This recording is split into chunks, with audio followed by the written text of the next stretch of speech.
Wow, how are you doing that so fast? I've been doing this all day, every day for 8 hours for 20 years. In other words, I have more experience. Wow, that sucks.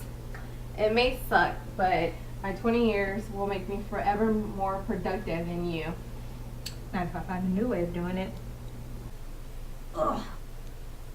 Ugh. Ugh. Ugh. Who are you? I am Bruce Henderson, the founder of Boston Consulting Group in the 1960s. Whenever someone brings up my theory, I pop up. The main idea is that the more often a task is done, the faster it is completed. This is relevant to economies of scale, and practice makes perfect. As a matter of fact, the effects of the experience curve contribute to economies of scale. Oh yeah, I've heard of that.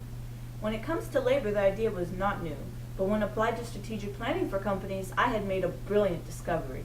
Every time experience doubles, variable costs should drop 20%. I discovered this from a study of Texas Instruments Semiconductor Division in 1966. Wow, you're old. Yes, I am dead. But when I talk about experience, I don't necessarily mean the physical action.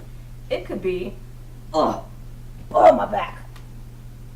Reading about something or learning it. So why was your discovery so important? Because it was tremendously useful to companies as they incorporated Henderson's experience model into their strategy and realized the importance of market share. The bigger the market share, the more units produced, the more experience gained. Being the first entrance into a market will make the company have more time to build that experience. I can see it, but I've never heard of your theory. Can I have another example?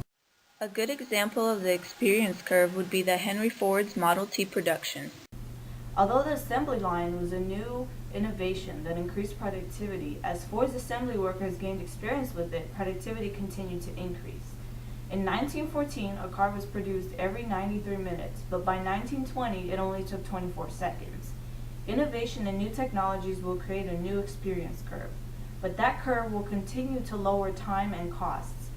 That is why the potential productivity increases are never ending. So what was the reason for production to keep increasing after innovation though? Let's see.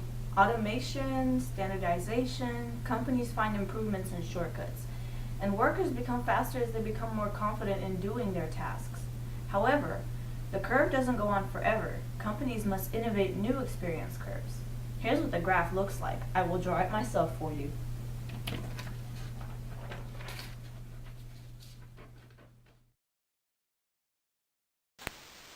As you can see, direct costs per unit decrease as cumulative units of production increase. Towards the end, the graph flattens out, and that's when companies need to innovate a new experience curve. In that case, I will innovate. We're gonna start hanging clothes from now on.